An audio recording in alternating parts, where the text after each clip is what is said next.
Hello everybody, welcome to the ePortfolio Pedagogy for Upper Division Composition courses at Colorado State University.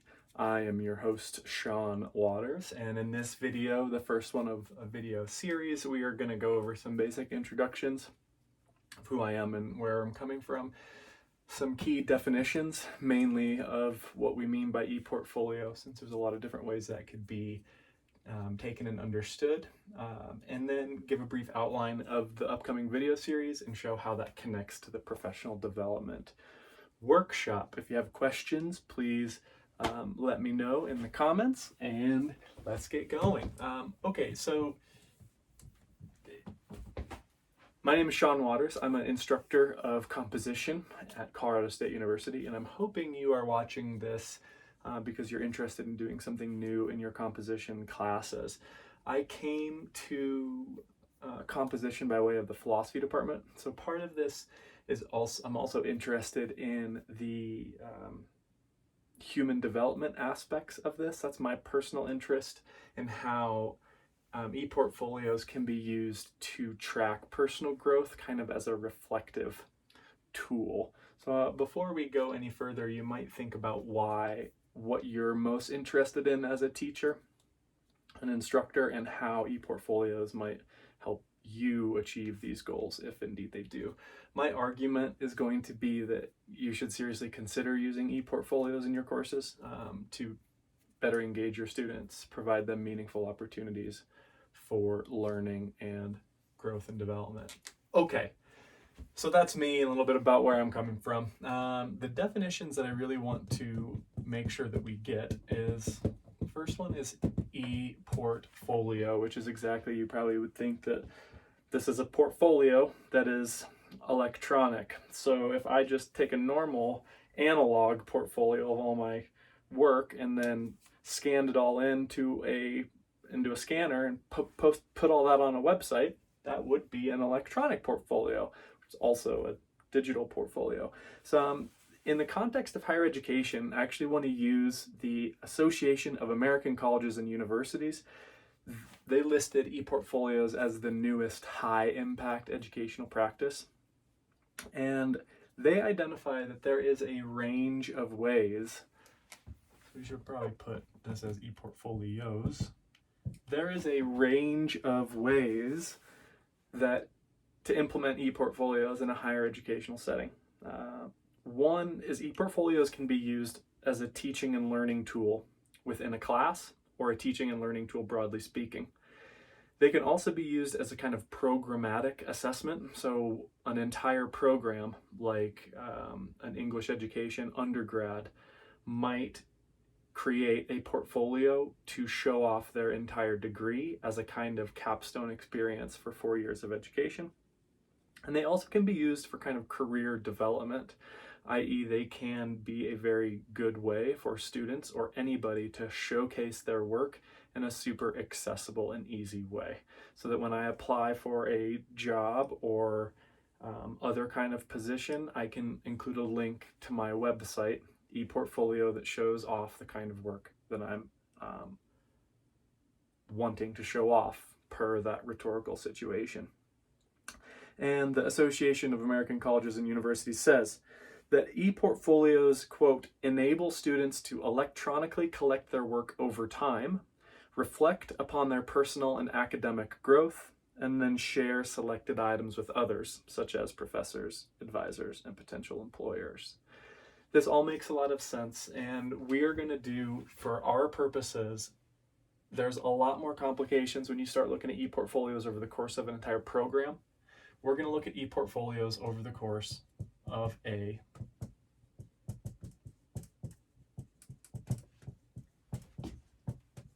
CO 300 class, and this could also be a CO 301A, 301B, so any upper division composition course, and look at how ePortfolios work just in the context of a class.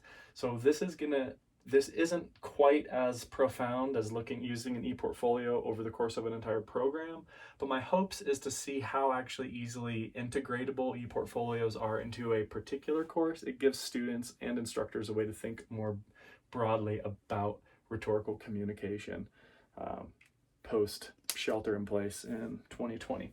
The other thing that we are going to look at in ePortfolios is this idea of multimodality. And particularly, we know this in terms of there being multiple modes of communication. So this could be alphabetic text, but it could also be video, audio, and any combination of other modes. Gestural is another mode of communication, right?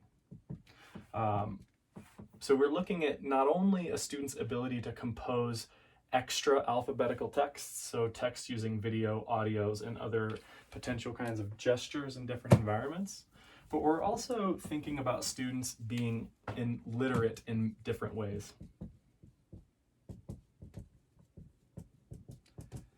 So one of the arguments for ePortfolios is this idea, and this is from Stuart Selber, that he talks about that we're not only trying to get students a rhetorical literacy so they can understand how new modes of communication and computer interfaces themselves, all kinds of different computer technology helps them understand the rhetorical dimensions of communication, so how a program or a website could be used as a persuasive mechanism. It also helps them understand the critical aspects, or how human agency and power dynamics can go inside a website or ePortfolio. And it also connects to their ability to themselves use the tools that they're able to analyze. So in looking at other students' websites or in looking at other kinds of online communication, ideally an ePortfolio over the course of a CO of upper division composition course allows students a new and fresh way to interact with the kind of multimodal aspect of communication in online environments, and also has them engage with their rhetorical literacies, their ability to understand and read the persuasive elements of a text, the critical literacies, their understanding of the power dynamics in the text and how those are historically situated among systems of human agency, and the functional literacies of their ability to actually work on their own ePortfolios. So when we are doing, I hope this gives you a big basic understanding of what we mean by ePortfolio, that it is a tool that an instructor in a course can use to help teach these big goals and also reinforce the bigger goals of an upper division course, to extend and employ rhetorical knowledge, understand writing conventions within a particular situation, and go deeper into the disciplinary knowledge that they're interested in. So the ePortfolio allows students to do all that. Okay, let's go over the outline. So in the coming videos, the first video of the series after this one, of course, is going to basically be the big overview and my argument why we should teach ePortfolios.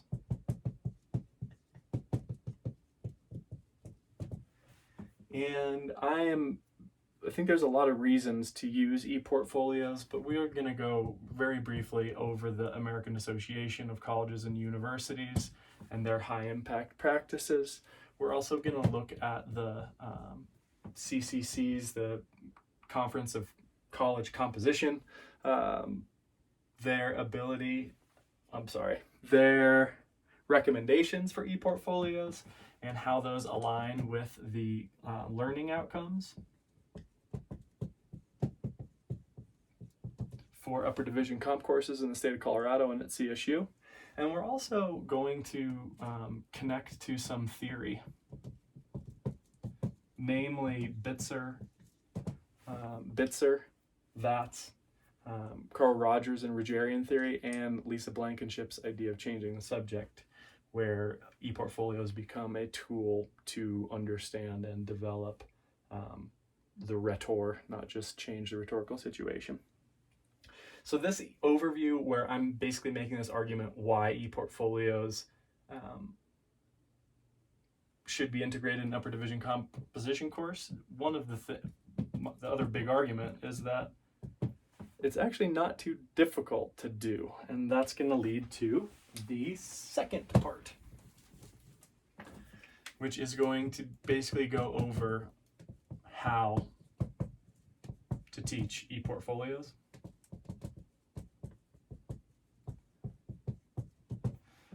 And this is basically, we're going to look more at the nuts and bolts of teaching ePortfolios. This is going to include the 4C's recommendations for ePortfolios and how to implement those along the way to make sure that they're meaningful and that students are getting the most out of them, so they're not just parking their work on a website and they're actually thinking about how to make the website personally meaningful for them and rhetorically meaningful for them, so they get to kind of choose how they're going to use their website, to what ends and to what purposes. So we're going to talk about the different options you can give students there and make sure that they also meet the learning objectives.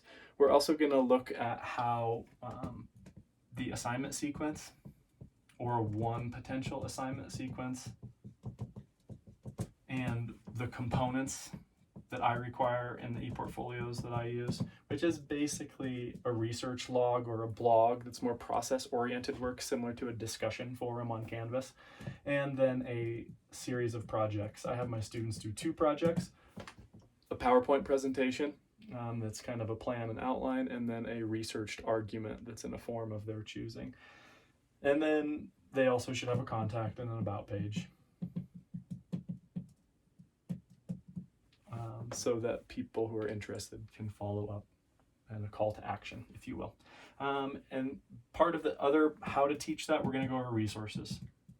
There's a lot of questions that I've gotten from students and other faculty about how to teach ePortfolios, and basically with content management systems, how to get the websites online. There's considerations about fair use and copyright. And we'll go over that in terms of how to find images and audio that you can use fairly. And this is basically the nuts and bolts. And then the third part of the video is going to be a preparation for the workshop, for the professional development workshop. And basically how this is going to work is I'm hoping to give you a framework for you to build your own portfolio with a structure and a rhetorical purpose of your own choosing, so you can see how quickly you can start putting a site together and see how easy modern content management systems. We're going to use Weebly as our example, how easy Weebly makes it to create a blog and have web pages for projects that you would like to share. So I'm going to give you the prompts and the kind of format to do some pre-writing and understanding a way that you might want to build a website, either for a personal project that you have or for professional teaching portfolio, showcasing your development as an instructor. And we're also going to have a forum for you to ask questions and hopefully be able to answer some of those questions. That is about it. I hope that was a good overview of why we're doing this whole thing, to kind of hopefully interject some inspiring newness into your courses without too much lifting on your part. So in the second video, stay tuned, we're going to go over the overview. In the third video, I'm going to go over a little bit more of the basics on how to teach ePortfolios. In the fourth video, we will prepare for the professional development workshop to be at a date determined remotely in May. Thank you very much for watching. Please let me know if you have any comments in the comments section or questions, and hopefully we will see you in the upcoming videos.